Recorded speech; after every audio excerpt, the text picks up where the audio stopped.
It's the 2K Sports pregame show.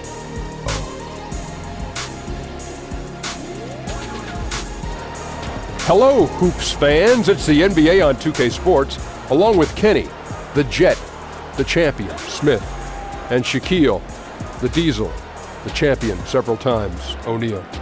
I'm your host, Ernie Johnson. Tonight, we'll see the Los Angeles Lakers playing against the Minnesota Timberwolves. For the Timberwolves, they've played well of late, winning 5 of their last 6 games. Tonight, an opportunity to continue that trend. And tonight we have 2 up-and-coming teams. Lots of talent, but also a lot of inexperience. Shaq, the youngsters looking forward to this battle. How do they keep their emotions in check? Well, emotions can be positive, Ernie, if you play under control. Because if you get out of control and start doing crazy stuff, it just goes crazy. But both coaches will work hard to keep their players focused. Gotta stop that. Yeah, man. Well, it's fun to watch the future of the league. And I want to see which guy separates himself and says, I'm going to be a dominant player in this league. A dominant player. That's why I love this. If you do that again, I'm going to have to put my fist down. Does nothing, man. Oh. Does nothing. Here's Kevin Harlan.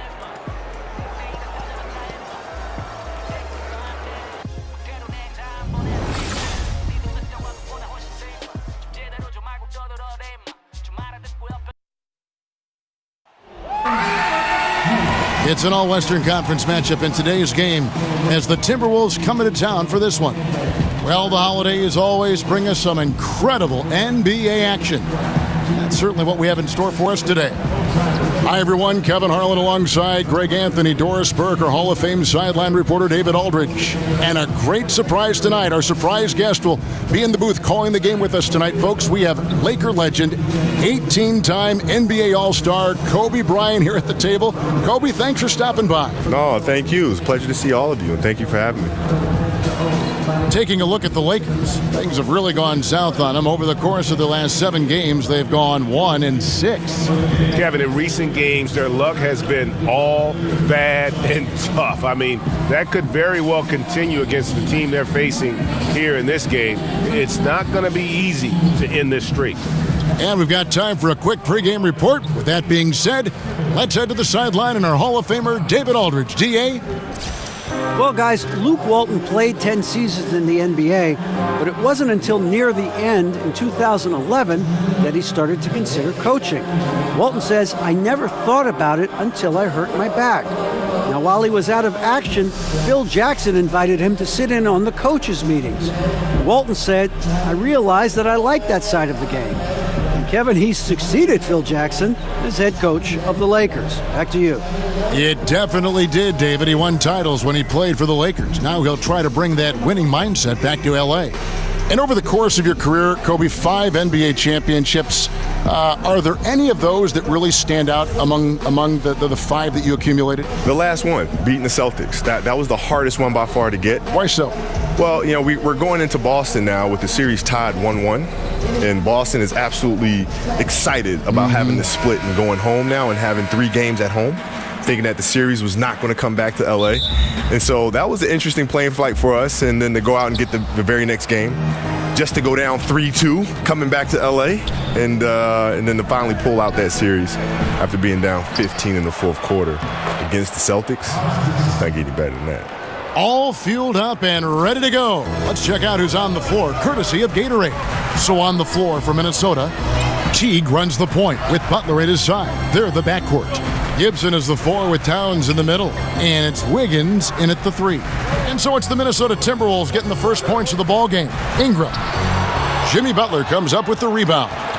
For a guy like yourself who made an incredible amount of three-point shots during your career, what is it like watching Steph Curry? Just how much has he changed the league? It was always watching the dunks of Jordan. Now we got kids that want to shoot the ball from distance. Yeah. Shooting the ball from distance now has kind of become like a home run in baseball, right? Where it's exciting to watch the ball in flight. I think it's great because it just adds more love to the game, more things that players could do or kids can do that can't dunk. Right? It's like dunking was the thing, right? But now the kids that can dunk, there's something else that's fun. and something else that's entertaining, like shooting threes. Right? So But boy, that takes a lot of work. Huh? Yeah, it sure does. I mean, it's a lot of repetition. Hundreds of shots daily. Yeah, and it's a lot of repetition. I mean, Steph, you watch him out there playing and making all these shots. He's put in hours and hours and hours of hard work and continues to do so. Now here's Towns. Brandon Ingram missing his last shot. Nice D from Bogut.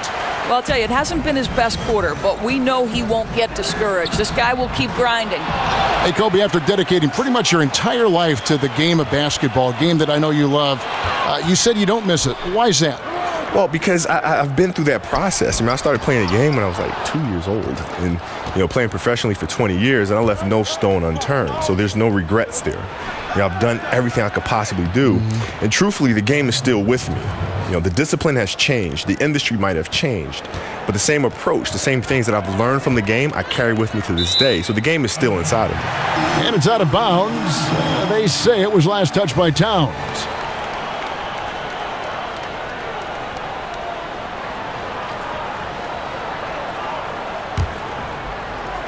We're just about 2 minutes into the first quarter. They get a hand on it. Towns with the steal. And the dunk by Towns. How are you supposed to stop that? For his size, Towns is so difficult to keep in front. And that replay presented by Under Armour showing us the fantastic steal that led to that fast break finish. Another Unleash Chaos moment. Kobe, any chance you might coach or might be a consultant to an organization, for instance? No, not at all. Listen, players reach out to me and they'll call me and I'll give them advice, and I like it better that way as opposed to being tied down with one particular franchise. And I like what I'm doing now, and any player from all over the world can reach out, and I'm there for them in terms of providing advice or counsel. Well, the story got out last year in the playoffs that Isaiah Thomas and you had some conversations. Yeah. Well, he reached out and had some questions about how to approach that particular series, and I just said, send me over the film. What are you looking at? And I'll tell you. I'll take a look at it and I'll tell you what I see, and then you can go from there. And the trend around the league, Kobe, is more offense, more three-pointers, certainly spacing, fluid offense. Scoring is up around the league in a measurable way from, it seems like, year to year. Do you like the way this is trending, or do you think the NBA should maybe put a governor on this, harness it in just a little bit? Well, I think it'll swing back to the way, Do you? Yeah, because the game has gone through that progression before. It's constantly evolving. And so I think you'll see it swing back eventually. You'll have a couple teams that are just big and may have a dominant post player, and all of a sudden you're going inside, and then that team will win a championship, and then the rest of the teams in the league will try to copycat the way the game is played that way. Then things will swing back. So it's just natural evolution of the game, I think. Yeah, he's got to make some adjustments here. Just too easy to score in the lane against them right now. But, Greg, no resistance, right? They're allowing them to get any kind of shot they want close. That simply can't happen.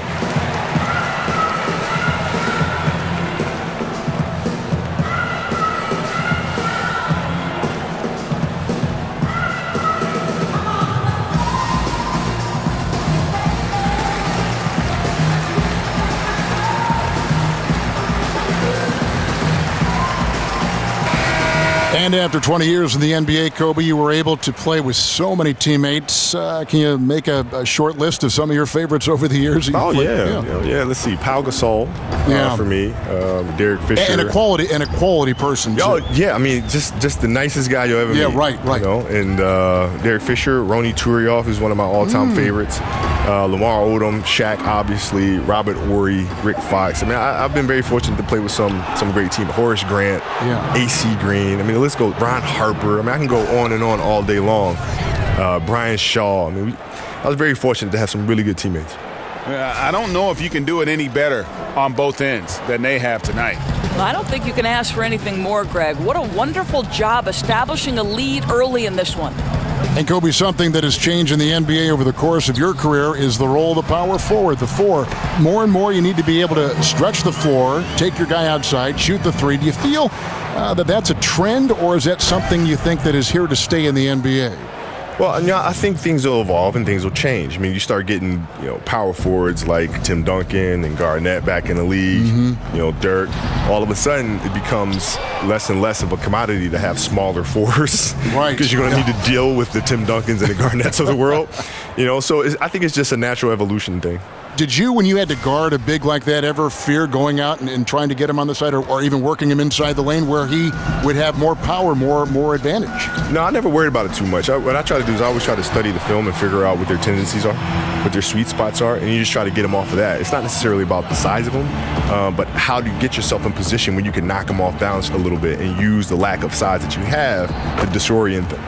And that one is good. Wow, unconscious has he been this quarter. They're riding that hot hand. Kobe, there are a lot of great guards and wings in the league right now. When you look around, are there any that remind you of the way you played or maybe are approaching, going down that road and say, I want to be like Kobe Bryant? I watch a lot of his tapes, much like you did when you were growing up. Yeah, well, Isaiah has a hunger and a thirst for the game, and he's not going to stop. He's constantly curious. He's constantly working. His size makes him a different kind of guy, though, Isn't that doesn't it? unbelievable, though? It is shocking. That's unbelievable. But he can finish at the rim. He can shoot the long ball. He can pull up left and right. He has great physicality and a great body about him where he can punish bigs at the rim. And the other is Kawhi. I mean, when I watch Kawhi play, I'm just looking in the mirror.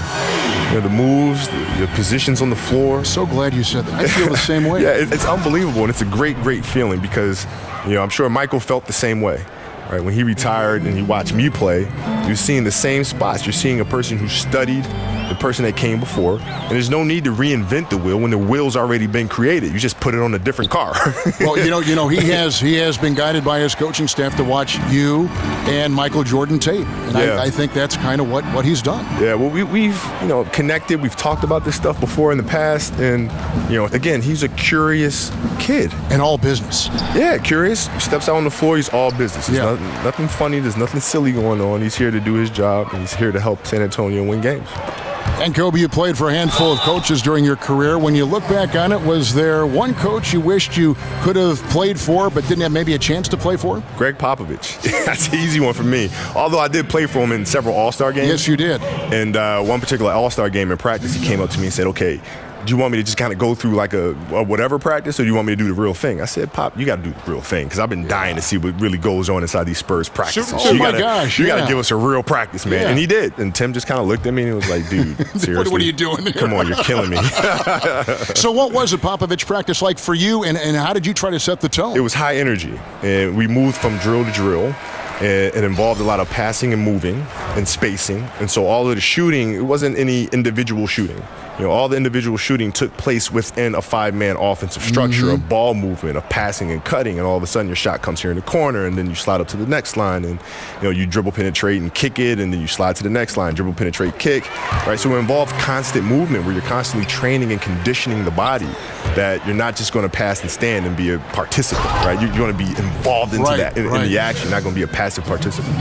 This is exactly what you hope for from your point guard, Jeff Teague, unselfishly pulling all the right strings. Kobe, a big part of the talent evaluation today is the psychological impact in that aspect, which I think will lead teams toward one prospect over another. If you were looking for personality traits in players and you were making that decision for a team, what trait would you value the most in a player? No, curiosity. Without a shadow of a doubt, it's curiosity. Why so? Because curious people will always ask why things work or don't work. And you were a big why asker. Have to, because that's the only reason you win, is when you can figure out why things happen or didn't happen. Right? If you lose a game, a curious person won't point the finger. A curious person will say, well, why did we lose? Instead of just saying them. Right.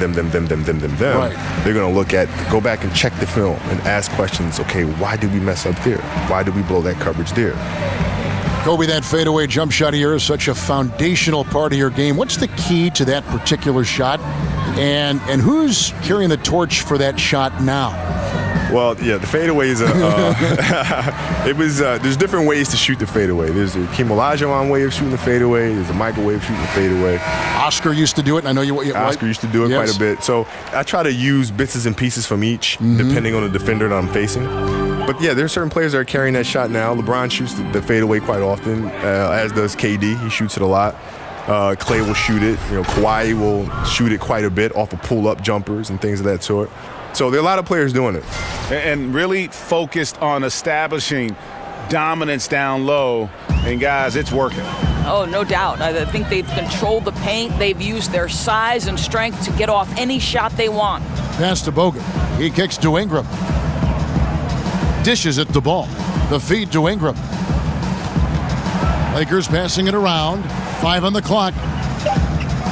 Takes a 3. Rebounded by the Timberwolves.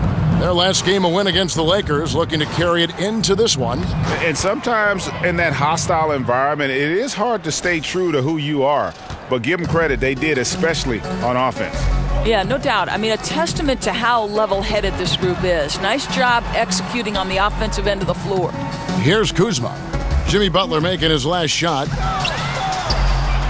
That shot by Caldwell Pope, no good. They've been sensational on the backboard to start this game. Well, Kobe, something that's such a huge tool in the NBA and the team's offense is the pick and roll, the screen roll game. You've done it as well as anybody. Just how are the nuances and the attention to detail important to make that play work? Well, it's really important, but the screen roll today is run differently than it was, say, when Utah was running it with Stockton and Malone. What you're seeing now is more of a spread floor screen roll action where it makes rotations very difficult because you have to rotate off of shooters at a distance. Right. So now what you tend to see more teams try to down pick and roll coverages and sending guys to one side of the floor and try to play the screen roll coverage with 2 men and try to not have 3 guys in the action where you have to rotate and now push your team behind. Right? And that it's a dance of, can you play the screen roll with just 2 guys? And on offense, can I force you to have a 3rd guy come in and rotate? If I can do that offensively, then you're behind. And when you build a big lead like this, especially early, you have to guard against the letdown. No, exactly right. You can't afford to get complacent, right? They have to stay hungry and humble if they want to keep this lead. So last season, Kobe, one of the closest MVP races we've had in a long time, came down to Westbrook and Harden. Who did you think was going to win before the results came out, and why? Yeah, I didn't even stop to think about that because they're both like little brothers to me. So even though I could sit there and say, LA okay, kids too. Yeah, I know them both extremely well, and they're both extremely deserving of it. So I refuse to split it. Yeah, you know, they're both my guys. And different kinds of games, and both sensational individual players. Yeah, they're just phenomenal. I mean, they can do so many things in the game, and now I think the next progression for them is to be able to dominate the game off the ball just as much as they can dominate on the ball, right? Because in the playoffs, the defense has a hard time finding them. And another 3 for the Lakers. And they're getting their points now almost exclusively from the triple. 4 of their last 5 makes are from beyond the arc. What an amazing drive to the cup. Teague seizing the lane to the basket. Boy, defense has simply got to be better than that. And to have the ball in your hands at all times, always bringing it up. It's exhausting, though, right? That's what they say. But now, for you, the defense sees you, right? Yeah. So if you're handling the ball, the defense has eyes on you at all times. You're here. You're right in front of the defense. When you don't have the ball, you're moving behind them. Curry moves behind. All the time. He'll bring it up, pass it, and now he's running off the screens behind the defense. Right, and it's hard to find him. Rip Hamilton the same way. Rip Hamilton the same way. I know. Jordan, flare picks, down screens, slicing into the post, right, coming up to the pinch post. All those operational things take place behind the view of the defense. Here's Crawford.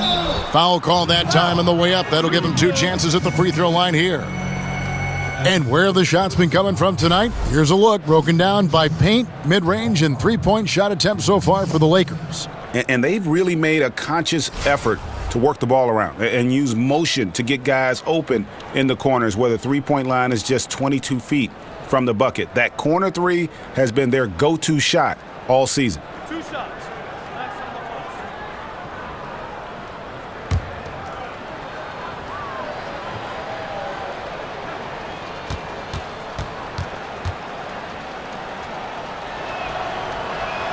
First free throw is good. You know, Kobe, the league seems to be moving away from isolation basketball, sometimes called hero ball, in favor of more ball movement, more of a fluid offense. What do you make of that trend? Well, I think it's the right thing. I mean, if you look at the way the Knicks played, for example, when they had Bill Bradley, Busher, Phil was coming off the bench. Well, you are a historian. You love the history of the game, don't you? Oh, my God. I mean, I can just tell working with you. Yeah. Holtzman was coaching. You had Frazier out there. I mean, they moved the ball. I mean, everything was predicated on ball movement, as was the Celtics with Brett Auerbach. And then in the 80s, things changed a little bit. You start going to more isolation ball, where guys would post deep and force a double coverage to come all the way down to them, and then you start moving the ball around. Now you start seeing a spread offense where the ball's moving again like it was when the Knicks were playing and the Celtics were playing. And so, I think it just depends on the style of defense that you're seeing and the personnel that you have. I think that determines your style of play. And checking out the numbers for Clarkson. His last 10 games, averaging about 11 points, 3 assists, and 2 rebounds. And those numbers, solid, not spectacular, and sometimes what you see is what you get. There's no doubt. This is a guy who understands his role, knows he's got to give you quality minutes, and that's what they expect from him. 2.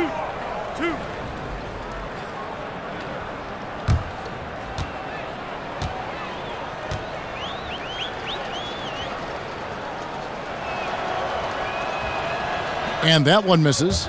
Well, Kobe, you look at all the former Defensive Player of the Year, and they're almost always big men. You were a 9-time first-team all-defensive selection in the NBA. Do you think guards sometimes get overlooked at the impact they have in a game and a play?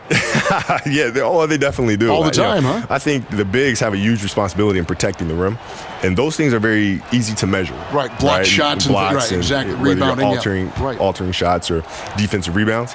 For guards, it's tougher. But still in all, there's some guards out there who have done it. Michael and Gary Payton and, Kawhi Leonard, I count him as a guard. They're just phenomenal defensive players.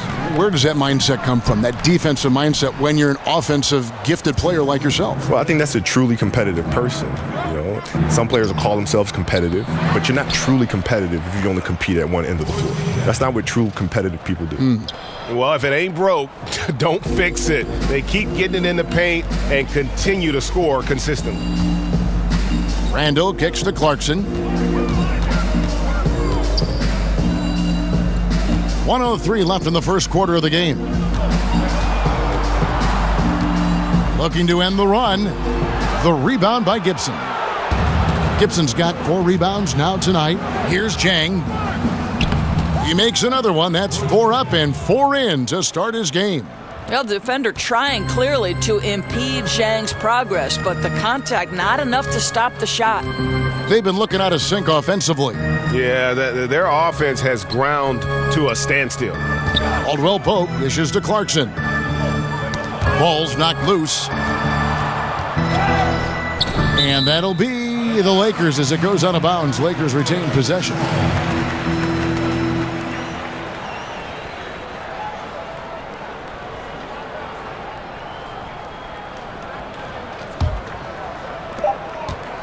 And Los Angeles guys shooting 33% here in the first quarter. I'll tell you, he hasn't been able to find the mark all night. It's a big reason they're staring at this deficit. Yeah, just sloppy basketball in that first half. They just seem a little bit out of sync. Here's Jones. Here's Muhammad. Banked in off the glass. And the story here, Kevin, early on is how well they've shot the basketball. Over in the corner, Randall. There's the pass to Zubac. Caldwell Pope with a wide open look. And again, the Lakers no good. Here's Muhammad. And so it's Minnesota with a massive lead of 30 points here at the end of the quarter. Their defense has been terrific in this game. We'll return shortly.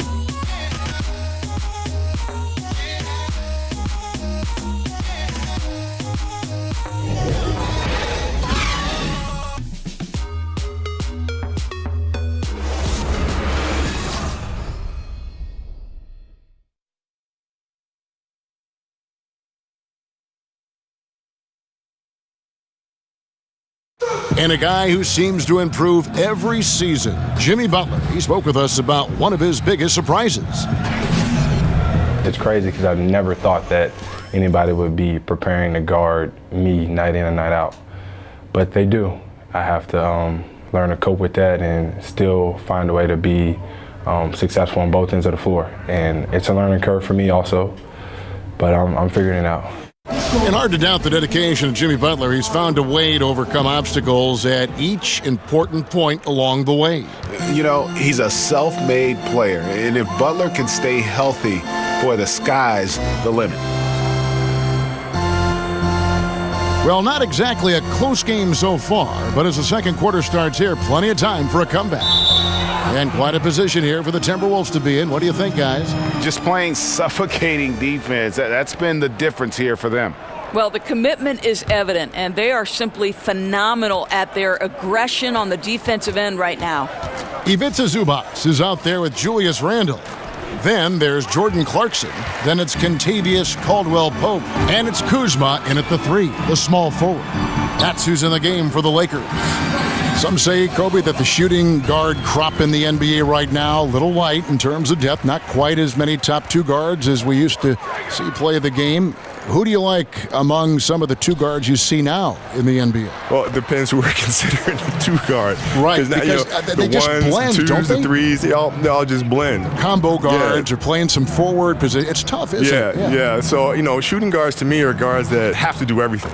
You have to be able to play the post. You have to be able to play the perimeter. You have to be able to play the point. You have to do everything. So I'll put Russell Westbrook in that category. I'll put James Harden in that category. I'll put Kawhi Leonard in that category. There's a lot of players I'm forgetting. Even Giannis, I would say, is 2 guard because of what he does. Yes. So there's a lot of talented guards out there. Did you like the ball in your hand, bringing it up, or would you have rather someone else bring it up, then get it to you in the half court, and then do what you did? Yeah, that's the one thing I'm jealous about Michael. Because Michael didn't have to do that. He had Pippen. Yes, right. Who always brought it up. Yeah, yes, so he could focus on coming off the screens and catching and shooting. He didn't have to think about facilitating first. He could think about scoring and then passing out of double teams. On the sideline, let's catch up with Hall of Famer David Aldridge. Well, Kevin, Kari-Anthony Towns was voted by GMs last season as the player they'd most want to build a franchise around.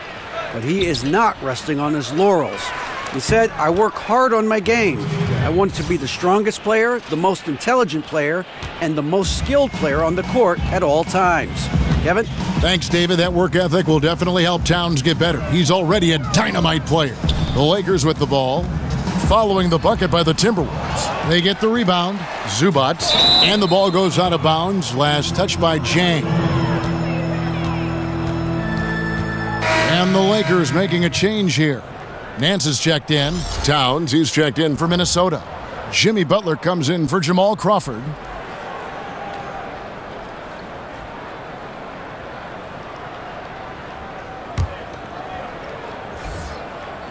The Lakers with the ball. Nance a screen. And Jones over to help.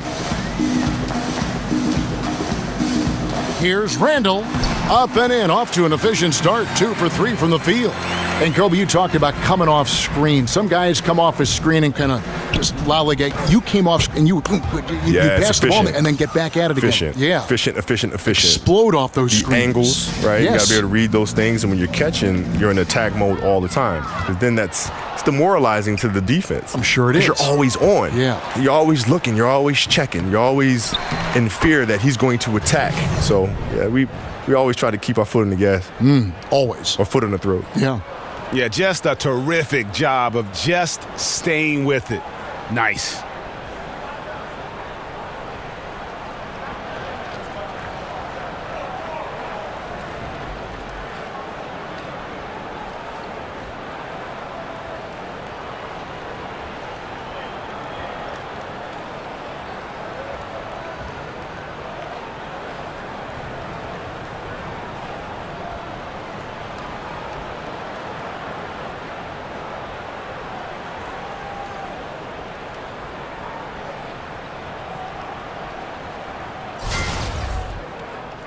About 3 minutes played so far in this second quarter. Over in the corner, Caldwell-Pope. No good on the triple. And a big lead for them on both the scoreboard and the backboard thus far. Muhammad, no luck. Los Angeles has gone 0-2 from deep here in the second. Kobe, you're a father. You've enjoyed that process, but basketball got in the way a lot of it. How do you balance fatherhood and playing at the level you played at? Yeah, when I was winning championships there, our kids were still relatively young, or I should say babies. In my last few years, they were older and knew they could really feel my absence. And so what I try to do is try to bring them along for the process. So there were mornings I would wake them up and say, let's go. Say, we're going. Well, Daddy's going to go train, so let's go. No kidding. And I bring them with me. And they'd be in the gym shooting around or kicking a soccer ball around or hitting a volleyball around. But I felt like it was important as a father to not just tell them about hard work, but they need to see what I'm doing. When you're sleeping, this is what I'm doing. here for 3 hours. And so they're a part of the process and feel connected to the process. But traveling and things of that nature is very, very hard because there's been plenty of birthdays that I've missed and school plays that I've missed. Catching up on the changes for Los Angeles, Andrew Bogut checked in for Randall, and Ball subbed in for Caldwell Pope. That one misses. Traveling was a part of your job, a part of mine. You missed some things with the kids, but I know you take pride, Kobe, in the fact that you made it to a lot of things as well. You were not an absent parent.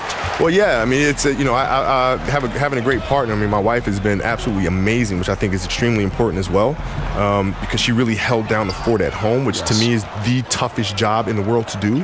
You know, I have it easy in terms of going out there and playing games, but to have the responsibility of actually raising young people to be outstanding citizens, you talk about pressure. I mean, that's you know, I have to ask her how she feels about handling that. You know what I mean? Because that's true pressure. Well said.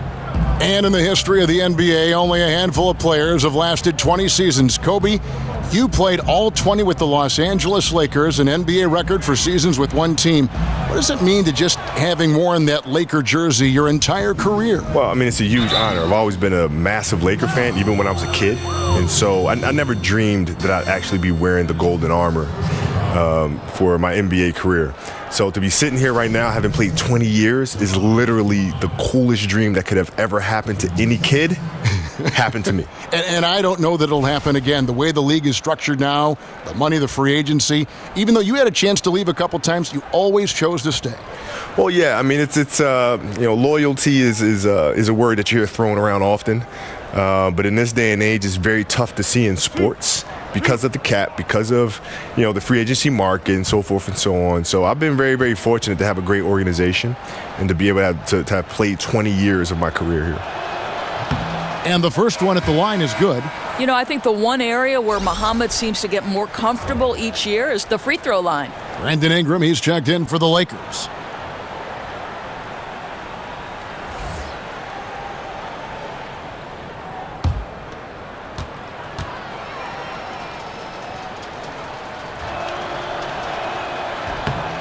So 1 for 2 that time at the stripe.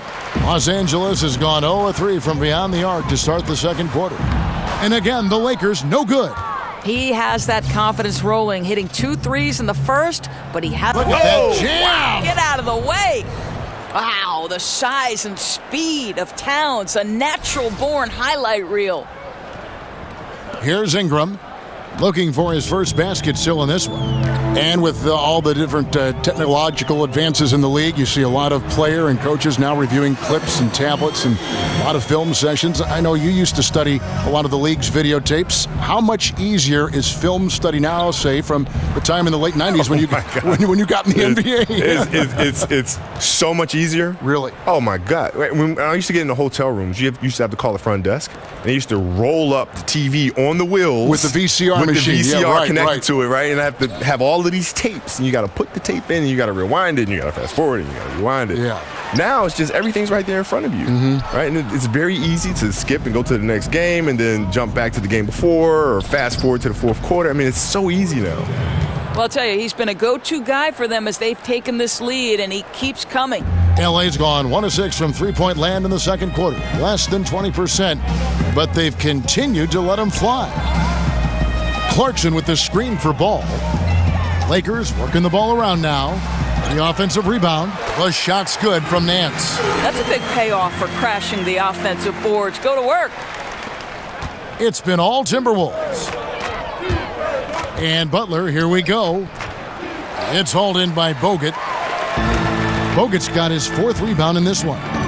You got to play against some great defenders in the NBA like Draymond Green of Golden State and others. What are some of the things that, I mentioned Draymond Green, that he does as a player that you think separates him from the rest of the defensive guys in the league? He does his research.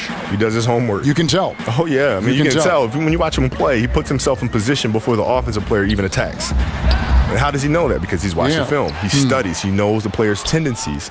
And so when you mix in the research to go along with his frame and the quick hands and the foot speed, then you have a defensive player that's a force. Boy, you love his toughness. You can tell that this young guy cares. The game is important to Kari-Anthony Towns. And Kobe, how did you learn to watch tape? Because there are guys now watching tape and they'll just go, and you wonder if it's really even sinking in. Trial and error. Yeah, right. But really, that was it. Trial and error. You start looking at things, you start saying, man, like if I'm watching an edit on a player and I watch one particular game and then I look at the next game and he's doing the same thing. And the next night, he's doing the same thing. Hold on, let me go back and watch. And then you start looking for consistent behaviors or patterns in their behavior. And then you think, okay, maybe that's something that's a tendency for him. Let me go back and check. 2 dribbles, turn. 2 dribbles, turn. 2 dribbles, turn. 2 dribbles, turn. 2 dribbles. Oh, my God. Yeah, there that's it is. it. There's the pattern. Right, so what if I interrupt him between his first and second dribble and throw him off a rhythm? What'll happen then? Right? What if I know he's going to go 1-2, turn right shoulder? I let him go 1-2. Now I jump to his right shoulder. Now you can't turn there. What happens then? Right? You throw him off of their patterns. Well, he's trying to shoot his way out of this slump, but it's not helping his team. That was an awful quarter. That is some tough defense there against one of the better finishers in our game. Now here's Ingram. He hasn't scored yet. That, I'm sure, will change. Clarkson kicks to Bogut. Ingram wide open. Will not go. This is off the front iron. Well, you see the struggles he's having getting anything to go. Yeah, I mean, he's obviously cold right now, but he's trying to find that rhythm. You've got to keep working. Hey, Kobe, when you take a look at great NBA rivalries, your mind goes more to the past than the present. I'm not sure why that is, but maybe you can enlighten us why rivalries seem to matter more or were more in our minds from yesteryear as opposed to today. Because we can recall where we were when. Right? Yeah, the recollection is always more powerful in retrospect, right? I mean, that's always, you remember where you were when, Magic hit that running hook shot. Yes. You know what I mean?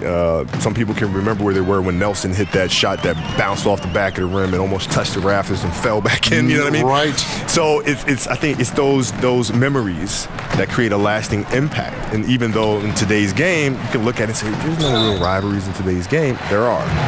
But they're only sink in over time. So you think the Cleveland Golden State rivalry, because the greats are on opposite sides there, will linger and will resonate like that? Absolutely. First trip to the free throw line for him tonight.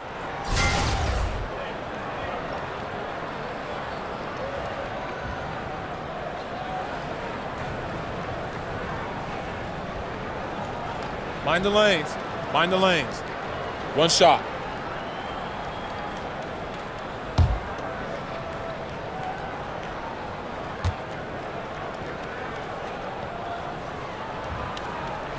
And that one falls for Ingram. In competition, once again, Kobe, the thing that drives you so much, even on the practice floor, you and Jordan were so much alike in that regard. Is it important to go at your teammates and challenge them in those practices that you recall? You have to challenge them, because if you don't, then they become conditioned to not have those challenges every day, right? So if you come off of a night where you have a back-to-back, for example, and you have a practice the next morning, it's our responsibility to step into that practice and challenge them as if it was the game that we just played the night before, right? Because if you do not, then you don't have that competitive spirit day in and day out, where then you feel like you can take games off because you can take practices off because you just don't have it in practice, right? So it's our job to bring that every single day so that competing just becomes a habit for them. And you learn about their mental endurance, their physical endurance during those practices. Well, you challenge them to learn about themselves, right? You challenge them to think about themselves. Can I push a little extra? And I'm going to have to, because he's driving me like crazy. And if I don't meet that challenge, I'm going to have to hear his mouth all practice long. I'm going to have to hear his mouth on the plane. I'm going to have to hear his mouth on the bus. I'm going to have to hear his mouth in the locker room. Yeah. And I'd rather just compete. Kobe, I'm assuming that you've had teammates come back later and say, Kobe, you made me a better player. Yeah, well, the thing is, when we're playing together, they don't like it very much because I'm always challenging them.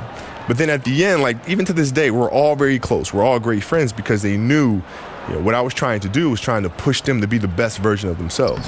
He's off on the second. And working, Kevin, themselves to the line here in the second. A nice way to get your offense going. So, Kobe, in retrospect, what has caught your eye now, a year away from the game, that perhaps didn't resonate when you played the game? The time required to do it, right? Because when you step away from the game, you realize all the things that you missed. You know, all the taking the kids here, being there, being at home with them, just giving, you know, our newborn baby a bath every single night, like those things, right? But when you're playing, you're so immersed, so obsessed over the game. That's your child. That you don't even realize what you're missing. You don't even know. Like, I don't even see it. Wasn't even aware. You know, so having that perspective now is, you know, has changed things. Timberwolves shooting wonderfully up to this point, 67%. Well, Kobe, it seems like the NBA is becoming less a position-based and more of a skill, positionless game. Perimeter skill now seems to be at a premium. Do you agree with that? Do you like that? Would you change that? Well, I think players need to be able to play all positions on the floor, right? If you look at the teams that win championships, they generally have every player that's on the floor can make a decision. Every player can dribble, every player can pass, every player can shoot, right? There's a reason why San Antonio's always finding themselves there in the end. The reason why the Cavs are finding themselves there in the end. It's the reason why Golden State's because they have playmakers at every position on the floor. They have basketball players. They have basketball players, right? Not specialists. They have basketball players. Ball with a wide open look. And that time, also a missed shot. Teague with the ball. Now guarded by Ball. Got that one up quick. 11 points for Jeff Teague. And now he's taken a solid opening in the quarter and built on it here in the second. Now here's Ball. Teague covering, looking to get it going. He doesn't hit that one. Great D that time from Gibson. And we'd like to thank you for stopping by, Kobe. Hope you come back and join us again. I definitely will. I had a great time, man. Thank you for having me. And Doris, you've interviewed and seen Kobe so many times through the years. How different was it hearing him in this broadcast environment? Well, not surprisingly, his incredible basketball intellect came to bear. This guy has an attention to detail and a passion for the game that maybe is unparalleled. Yeah, I mean, he's been orchestrating all game at a high level. It's just so great to see ball movement like this, and he is excellent at getting his teammates involved. Here's Ball, following the bucket by the Timberwolves. Pass to Ingram. It's a nice passing here by Los Angeles. Bogut with a clean look, and that one goes long. The defense there got away with a major lapse. It's Butler that time on the assist by Gibson. 10 points for Butler. Yeah, the chemistry has been terrific. Really impressed with their offensive execution. They could use a big shot here to get this offense going. Too many empty possessions. Right now, they need a basket. And I just love the aggressiveness from Ball. When he's driving to the hoop, he's ready to attack the rim at will. Towns, second chance shot, and it's laid in by Gibson. Gibson's got 6. And Kevin, they've dialed up their activity this quarter. We're seeing them convert a lot of those second chance opportunities.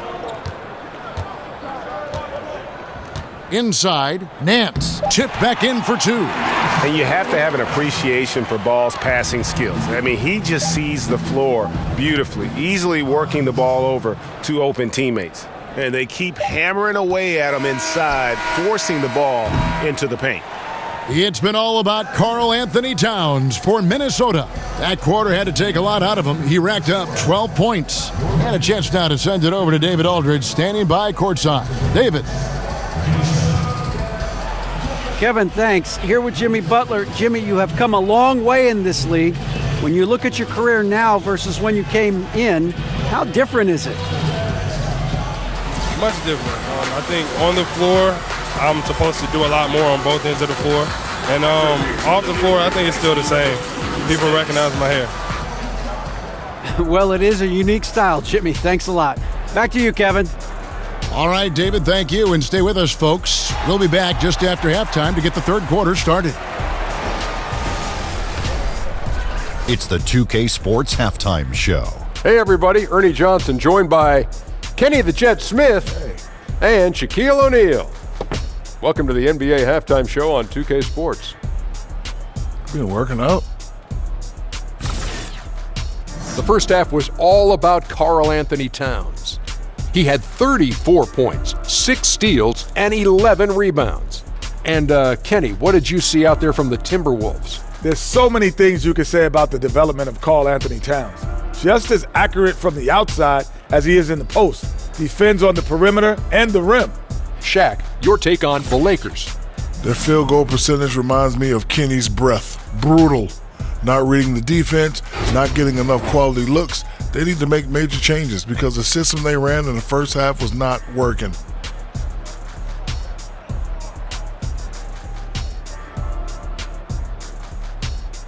That about wraps it up. Time now for the second half of the game. We go to Kevin Harlan for the call.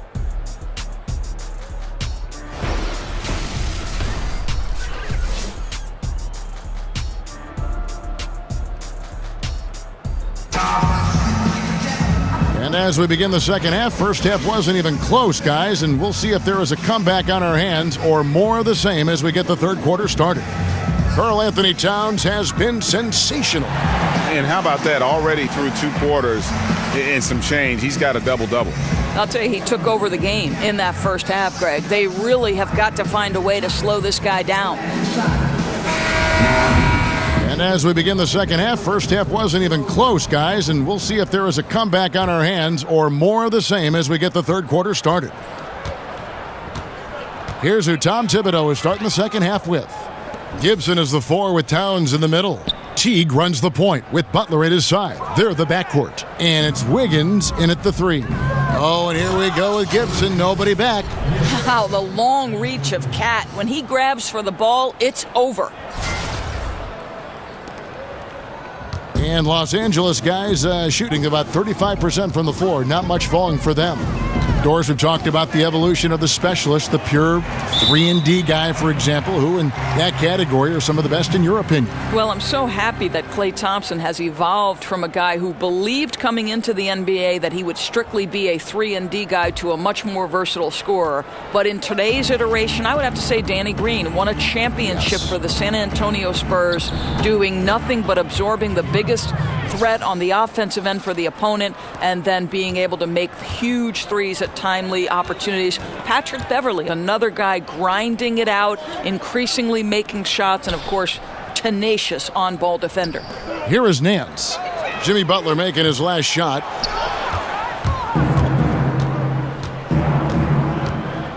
Here's Wiggins. Here's Butler. Lays it up off the glass. Butler's got 14 points. Controlling the defensive glass has been a problem here tonight. To the wing on the left. Ball, the pass to Bogut. Now, here's Ball. Defense right on him. Nance a screen on Teague. 6 on the shot clock. Takes it into the teeth of the D and converts the layup. 12 points for him. Yeah, and then knifing into the middle. Caldwell Pope, not just a perimeter threat. Young fella can elevate. And he gets it back. And Towns gets it to go. Yeah, 3 consecutive field goals have come right at the rim. The D had better start buckling down. Ball kicks to Nance. And Gibson over to help. Here's Bogut. Laid in with a nice touch off the glass. Yeah, just all the moves he has in that painted area. Bogut converting with confidence. And the dunk by Towns. Incredibly reliable as a scorer. He's always looking for ways to help the team succeed. It's happening again tonight. Lakers have gone 2 of 3 from the field to start the second half. Now, here's Ball. Teague covering. Ball dishes to Caldwell Pope. Nance a screen. Jumper off the screen. Another miss by Caldwell Pope. The Timberwolves have gone 5 of 7 from the field in the third quarter. Let's see if they can keep it up. And it's going to be 2 free throws. Drew contact on the shot. And looking at Towns and what he can do on the floor already at his age is impressive. This is a guy who's going to be a 20-10 player perhaps for the rest of his career. And as young as he is, I tell you, the sky is the limit.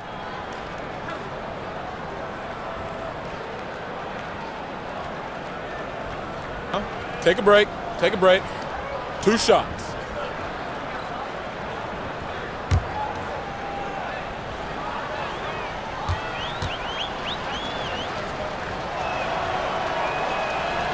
The first one falls. And when you look at the second year for Towns, it's comparable to other great big men in the history of the NBA. And Greg, I'm talking about players in the top 50 of all time. Yeah, I mean, just on the sophomore season stats, he looks like he projects to be one of the all-time greats. Comparable numbers to some of the best who have ever played it. Think of these names: Hakeem, Duncan, Ewing, and the Admiral. Maybe we'll be saying Kari-Anthony Towns as well. You know, funny thing is, in his only season at the University of Kentucky, he didn't start. And yet Kari-Anthony Towns becomes the #1 pick in the draft.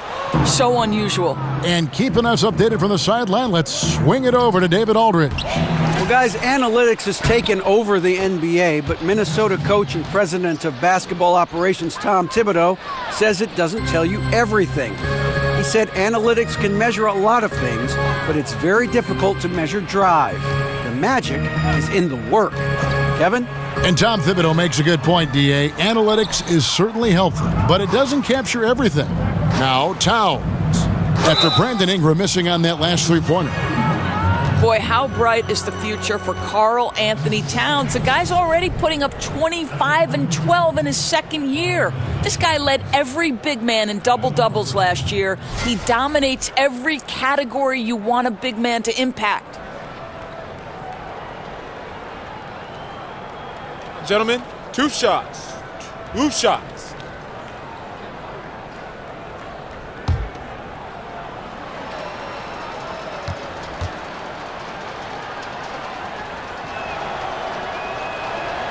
The free throw drops for Towns. And talking about Towns, Doris, in his double-doubles last season, ended up being third overall amongst all players, trailing only Westbrook and Harden. Not bad company at all. Well, yeah, there's no question. It's amazing to me, Kev, how easy Kari-Anthony Towns makes it look. He puts huge numbers up on a nightly basis, and to be honest, he's going to be regarded very soon as the best big man in the league. And Towns drops them both. Doris, so much offense is perimeter generated right now. What, if anything, could get us back to running more plays, say, through the post? Do you think we could reinvent Hakeem Olajuwon or perhaps Patrick Ewing or I Bill wish we Russell? could. I wish we could. Because I know this. Good point. Every time I walk by a pickup game on the outside, you see guys sprinting to the three-point line and looking to be Steph Curry. I know. Los Angeles has gone 0 of 2 from deep to start things here in the second half. Here's Ball. He's got 11. Pass to Zubac. Over in the corner, Randall. Caldwell Pope against Butler to stop the run. Kuzma can't get it to go.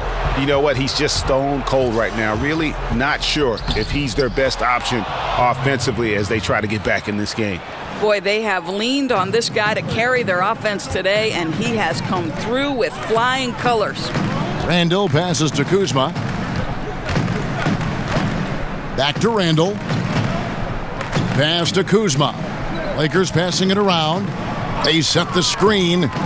And stolen by Wiggins. And pushing it up again is Minnesota. No, he did not. How about that? Turn defense into offense, a great steal, and Wiggins for the score. That was a great angle we just saw, courtesy of Under Armour. Another Unleash Chaos moment. Now, here's Ball. He gives his team some nice contributions, averaging a bit over 10 points a game. The shot's good from Kuzma. Boy, Kev, I love his game. He can hurt you in so many different ways. From 15 feet away, it's hauled in by Zubac. Oh, a lapse defensively, and they actually get away with it. Bad idea to leave him open consistently, though. Leaving the rest of the field in the dust. Boy, what great speed he's got, Greg. Just phenomenal work getting all the way to the cup in transition. The Lakers have had 7 opportunities at the free throw line and made good on 5 of them. Here's what Minnesota's going with right now. Jang, he's checked in for Kari-Anthony Towns. Shabazz Muhammad comes in for Jimmy Butler. And Tyus Jones subbed in for Teague. Shooting one.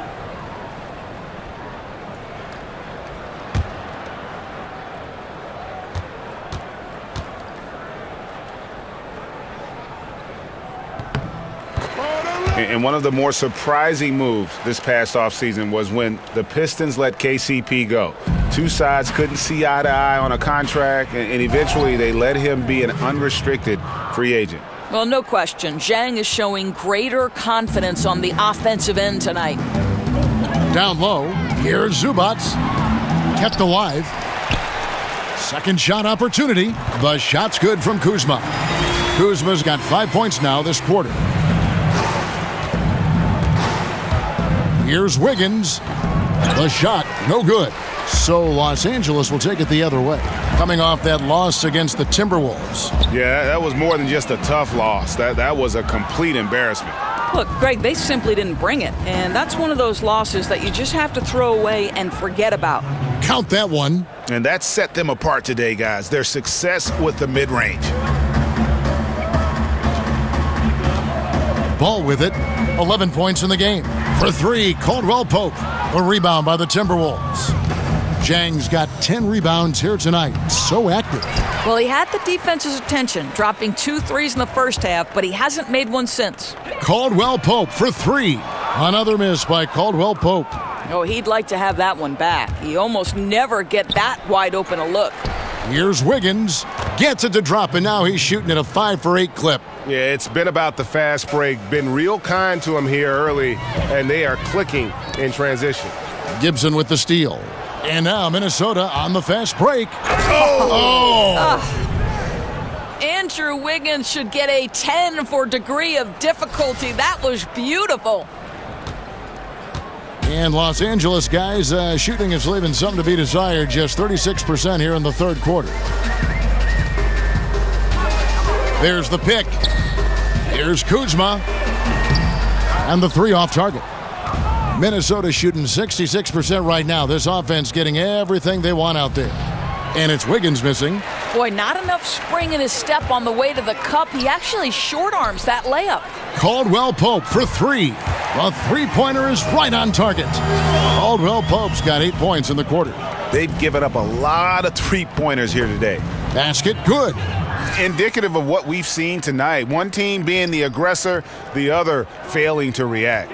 Right, really a disappointing effort on the defensive end, not offering any challenge at all at the cup. Here's Randall. Tyus Jones picking up that last basket. And Gibson sends it back. Boy, Gibson's so good at timing these rejections. Twice on the pipes from Taj. The Lakers shooting poorly, just 35% so far. Over in the corner, Caldwell Pope. And another three for the Lakers. He's hit 4 now from behind the arc, 2 in each half, making an impact. Muhammad throws it down. I'd say I just like the fight in Muhammad at this end. Still lots of upside offensively. Here are the Lakers with the ball. And here is Ball. 11 points in the game. The pass to Zubac. Here's Kuzma, covered by Wiggins. Kuzma can't get it to go. And he has been ice cold from beyond the arc here since halftime, and he continues yet to fire away. He has got to tone it down if he wants to help his team. They should continue to get the ball inside. The defense struggling to contain them. Here's Randall, following the basket by Andrew Wiggins. He hangs in there and cashes in on the second chance points. And folks, he did not luck into that one. He knew just where he wanted to be to grab that backboard. And again, it's Minnesota. After an ice-cold start to this game, he is pouring it on here in the second half. And here are the Lakers. The last time these two clubs came together was also in this building, with an unfortunate ending for the home team. It really a resounding loss the last time they matched up. They got absolutely manhandled on the boards. You know, sometimes it's about gang rebounding, making sure everyone's in on the responsibility to board it. Let's see if it's more of a group effort tonight. Yeah, and in terms of accuracy, they are dominating the second half. Well, they're certainly connecting on a lot of shots in the second half, generating high percentage looks and really cashing in. Zubac kicks the ball. Clock at 6. And the Lakers get it back. Goes up again. Zubac, that's good. Zubac has got 4 points this quarter. Oh, easy putback. No one got a body on it. Boy, I'll tell you, Greg, that's just inexcusable. All they had to do was box him out. You learn a lesson the hard way in that instance.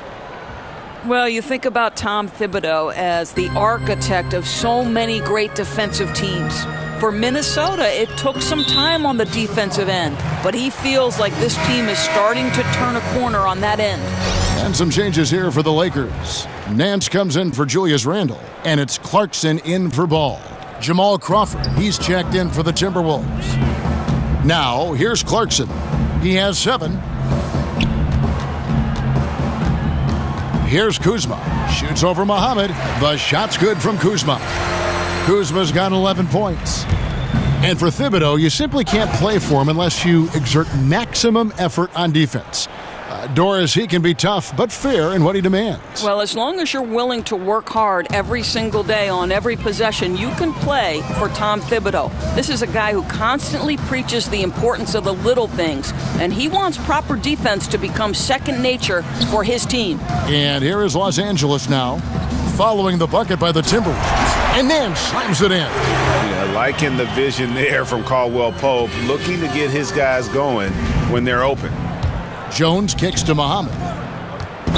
Hey, Doris, Shabazz Muhammad, a player that has slid nicely into that 6-man role, comes in looking to score, but does so in an efficient manner and can help his offense without taking too many shots. Right, Kev. You don't find too many sixth men who will come and consistently shoot over 45%. Shabazz Muhammad has done exactly that, and it's rare to have that kind of efficiency off the bench. Take a break. Take a break. 2 shots.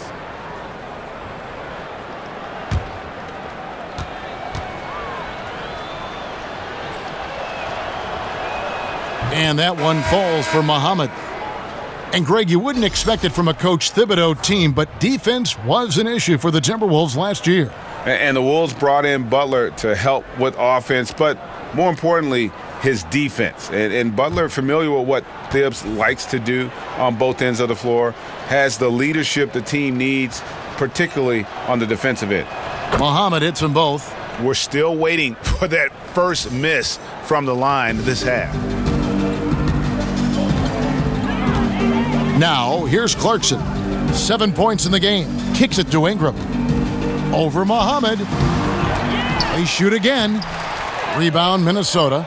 They'll host the Denver Nuggets after this one. That game is the first and last of their homestand. And it's Ingram with the rebound. Boy, what a tough night. Imagine what their lead would be if he were having a better night from the field. Shoots over Muhammad. The jumper from the free throw line is good. Ingram's got his second basket of the night. Gotta see Ingram get going down low. Just another dimension of his game that he continues to develop. And every offensive board is an extra possession. If you're trying to compete from this far down, you cannot allow that.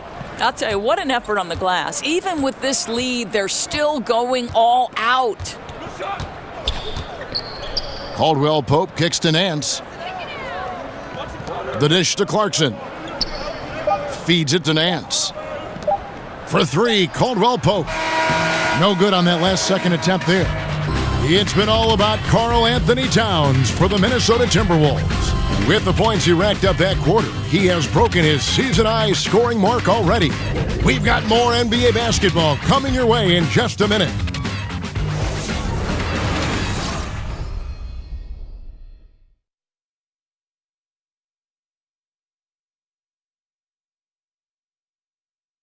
And now we take a listen into the recent huddle from Tom Thibodeau.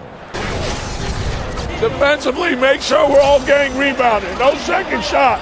In transition, everyone talking. No open threes in transition.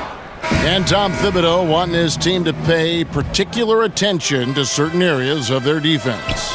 Yeah, taking care of the defensive boards, allowing no easy baskets on the fast break.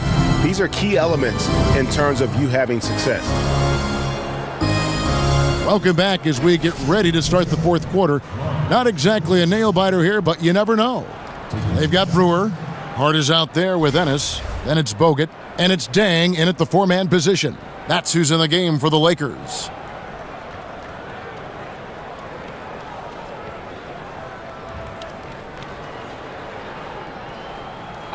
Two shots.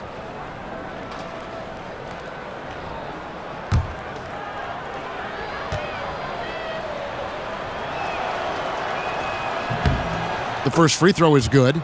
Doris, you were born in New York, became the first female analyst to ever call a Knicks game. Talk about the emotions that night, having traveled that incredible journey. You know, Kev, it was both magical and nerve-wracking. You know, I grew up a Knicks fan when there was a healthy Bernard King, and the league had absolutely nothing for him when he was doing work on the low post.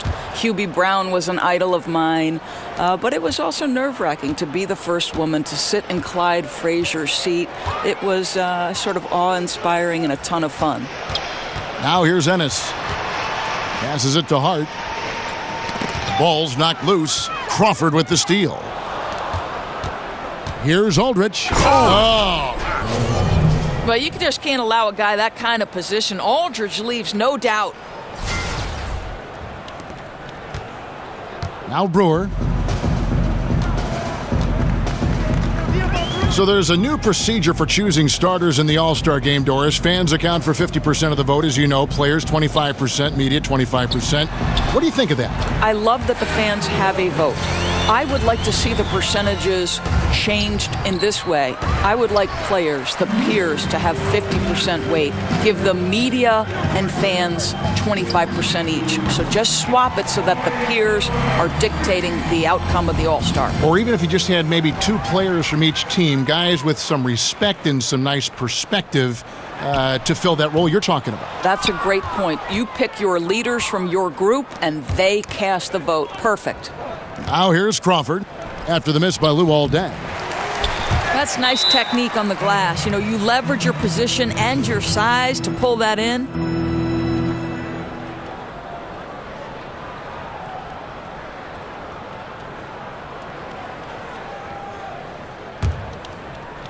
The Timberwolves have gone 1 of 3 from the field to start the fourth quarter. And a foul called on the shot. Got him on the way up that time, so he'll shoot 2 right here. That's on Andrew Bogut. And the Lakers, Greg, have acquired some intriguing young talent. Do you see this group blossoming into elite status? I mean, there's still some question marks. Injuries have been an issue. I do see some all-star potential for some of their young fellas. Take a break. Superstar potential, though, tougher to say. They've got something to build on, though, and that's key.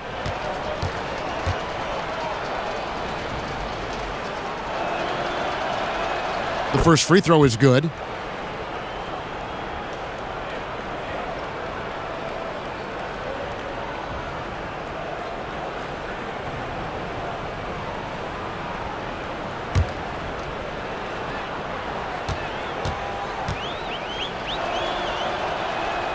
And both free throws good for Brooks. And for all their youth and players who can get out and run, this Timberwolves team, Doris, near the bottom of the league in terms of pace. Well, I think they want to take any easy transition scores they can get, but otherwise they're going to look to set it up because this is how Coach Tom Thibodeau has always done things. It's an offensive approach that has worked for them. Yeah, getting theirs before the defense can set up. Boy, just a step quicker than the defense, really, catching them off guard and capitalizing well.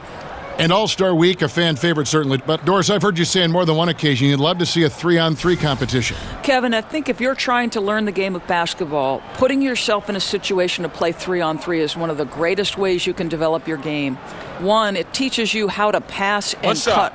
Right? You cannot be effective in a 3-on-3 game unless you understand how to screen for somebody, how to set yourself up to come off of a screen.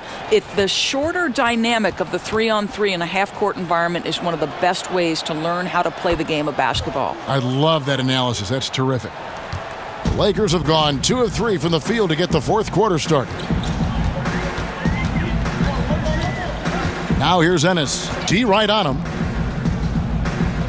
Screened by Bogut. In the corner, it's Brewer. Los Angeles with another miss. Timberwolves shooting with confidence. Wow, 66% from the floor. And here's Brown outside. They get it again. Aldridge. And that one is good with the extra effort on the glass. That's a highly efficient finish there by Cole Aldridge. Ennis kicks to Deng. They need this, and it's laid in by Bogut. Boy, you can't pin their struggles today on him. He's been on fire from the field. And Cole Aldridge with the slam.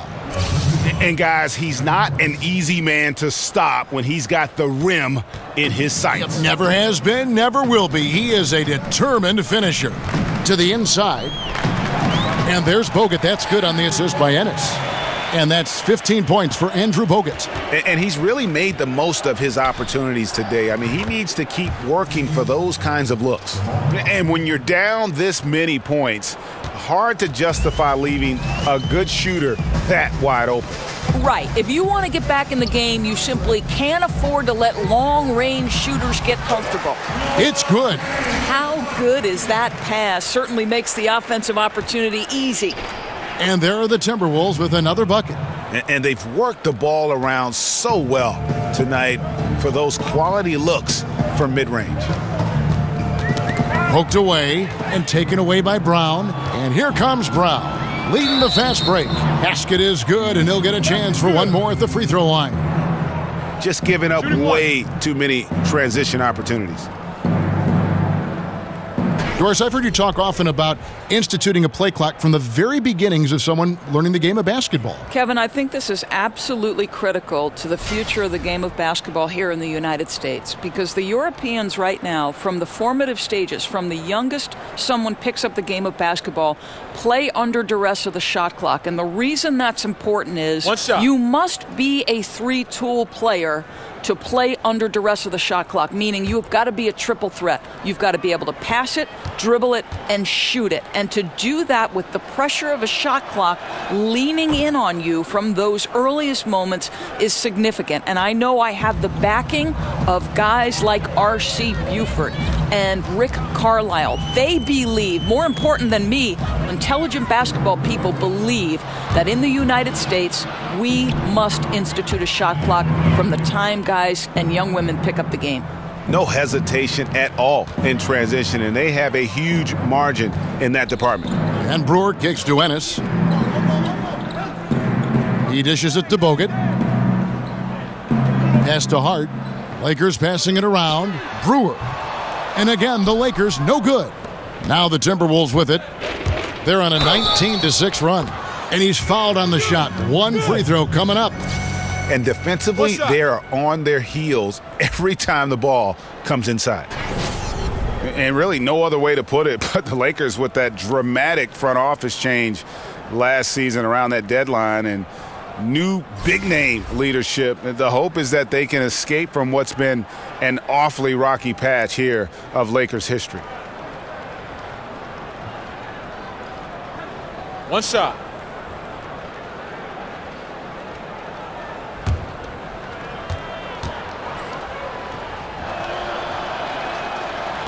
And the turmoil for the Lakers up top has certainly been fodder for the newspapers in Southern California. Yeah, border takeover attempts, infighting, court battles. I mean, this has been a soap opera. But one thing is certain, in order to be successful as a franchise, you need everybody on the same page. And Cole Aldrich with the slam. Straight rim rocker. It looked like Greg for a second, like he might rip the cylinder loose. Lakers have gone 5 of 8 shooting as we've come down the home stretch in this final quarter. It's stolen by Bogut and finished off by Bogut. That's a big-time body, right? Bogut able to power it down. Difficult to stop when he gets that kind of space inside. Brooks. Brewer with the rebound. That's one he knows he should have drained. Ennis dishes to Brewer. Pass to Hart. Doris, we know coaches need to win to keep their jobs. However, they need great players to win, which falls on the shoulders of a general manager. So why are more coaches fired for poor team performance than GMs, you think? You know, I think what's fascinating to me, and this is a supposition I've heard other broadcasters talk about, which I believe should be instituted. Instead of just showing the coach's record on national broadcast, why don't we include the record of the GM? Because the coaches are not ultimately responsible unless they're responsible for both jobs, which we do see on occasion. But to me, the general manager has a significant role to the win-loss record, and both should be included. And maybe when the owner says, hey, I'll pick the coach, it doesn't affect you. But if you pick the coach, you're tied with that coach. You're joined at the hip. Great point. Great point. Rebound by Ennis. Yeah, good interior D there prevents the deuce. Well, if he wasn't there, that shot's going in. Love the effort on the defensive end. Now here's Randall. That's going to be out of bounds. Los Angeles will retain possession. Zubac is checked in for Luol Deng.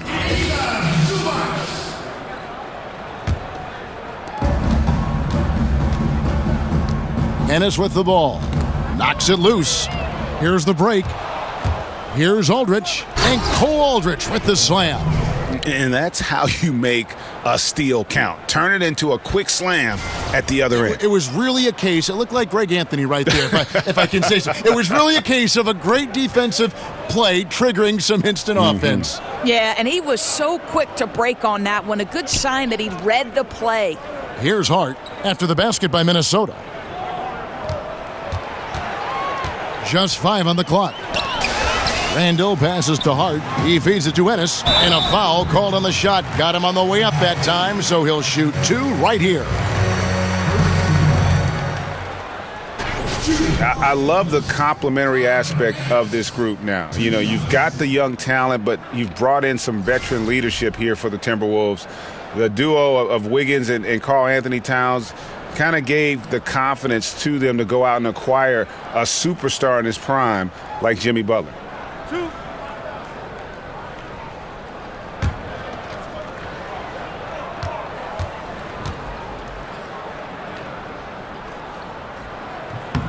First free throw is good.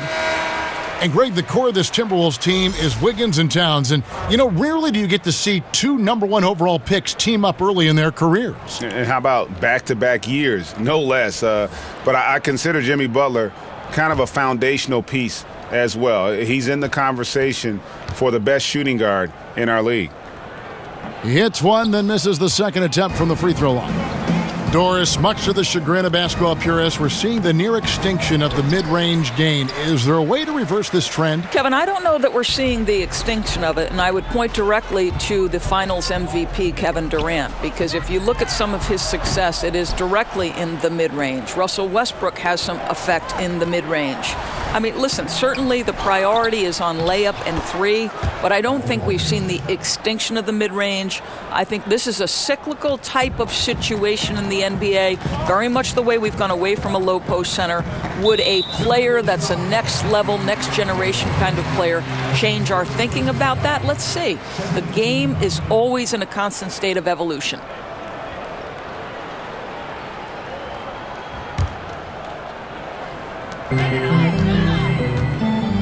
Doubled by Aldridge, and the foul on Cole Aldridge. That'll be his second foul of the game.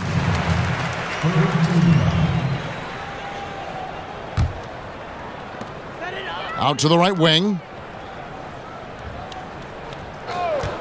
Here's Hart, guarded by Crawford.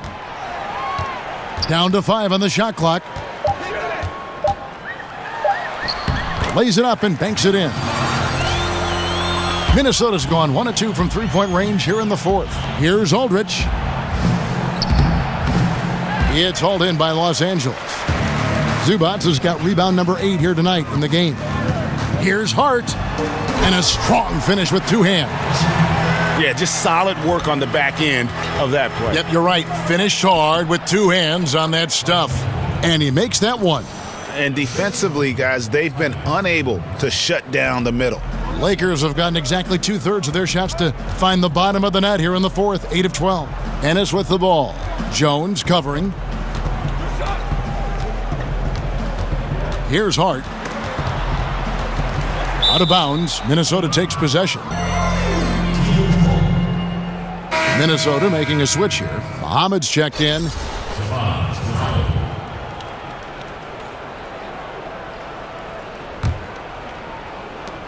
The Timberwolves shooting with confidence. Wow, 66% from the floor. Towns. Randall grabs the board. Randall's got 4 rebounds now tonight. Picked by Randall. Got a piece of it.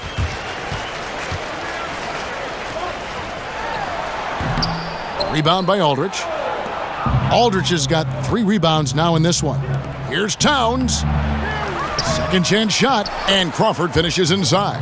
You know, he clearly made adjustments at halftime. Smooth offense right now. There's the pass to Hart. Takes the 3. Doesn't go that time.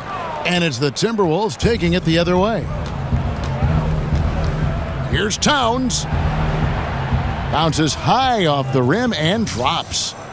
Towns has got 52 points. And they're really in a good position here, thanks in part to the way he's been able to score the basketball. Ennis kicks to Randall, pass to Zubac, over Jones. The second chance effort. Brewer's shot is off. And out of rhythm offensively, but he continues to work at it. Well, you can see he's sputtering a bit, but he's trying to get going. I do like that he's continuing to be aggressive. Guys, they're looking for a way to score here. Yeah, they've had a tough time taking the lid off. You know, didn't need two hands for that slam. One will do just fine. You're right. He can save the other hand for the next time.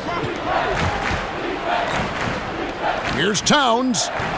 And the shot falls short this time. Los Angeles has gone into a funk from downtown in the fourth. Only one of their 5 3-pointers has found the bottom of the bucket. Minnesota shooting extremely well here lately, around 61% in the fourth. And Muhammad gets it to go. Well, square your shoulders, knock it down, something Muhammad continues to work on. There's a screen. In the corner, it's Brewer. No good with the triple. He needs to drive to the rim. The shot just not going. Good on the shot. 15 points for Shabazz Muhammad. Well, the 14th pick in the 2013 draft, Muhammad's still developing. Pass to Zubac. Here's Hart for 3. And Jones pulls it down. Here's Muhammad. Here's Towns. And a good offensive board. And he gets the bucket. Towns has got 56 points in the game. Well, such work ethic. Towns brutal on the offensive glass. Ennis with the ball. Working on Jones. And it's out of bounds. Last touch by Jones. And so it's going to end up in the record books as a blowout, a dominating performance for the Timberwolves. This was a team performing to its fullest capability.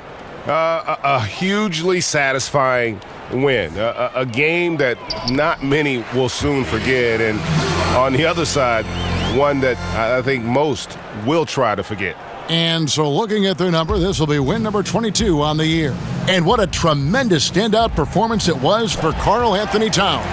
Well, I think his contribution clearly came at the defensive end, right? He came up with a bunch of huge steals. He was a menace all night long. Here's Hart. Back to Dang. With the shot. No good off the front iron. Minnesota shooting an impressive 65%, having their way with this defense. Here's Towns. Lays it up and banks it in. Towns has got 58. And all the energy has been sucked out of this arena. This is not what the fans came to see. Well, they took the crowd completely out of this game, and when you get a lead like that, it's sort of deflating for the home crowd. What a solid victory on the road. Rebound the Lakers. 32 seconds left in the fourth quarter. Towns with the steal. The shot's good from Georges Hunt. And turnovers have been the issue for him. You can see the coaches have gotten into him a little bit about this. They've got to do a better job of taking care of the ball. Minnesota calls timeout. Timeout. They're ahead. There's 18 seconds left in the fourth quarter of this one. Guys, your thoughts? You know, this is a timeout maybe just so they can pat each other on the back because no other reason to call it. You know, I think it's an opportunity just for the coach to see some execution. Finish this thing out the right way.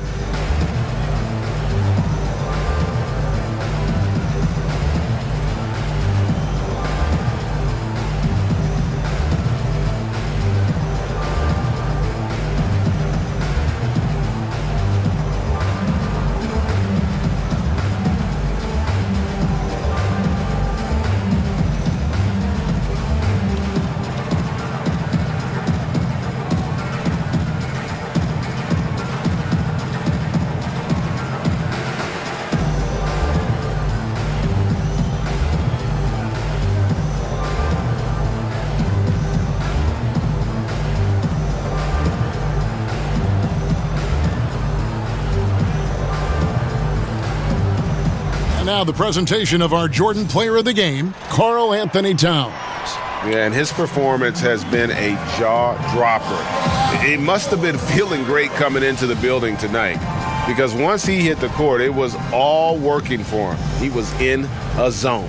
And as the star of this team, he knows he's going to be the object of the crowd's anger.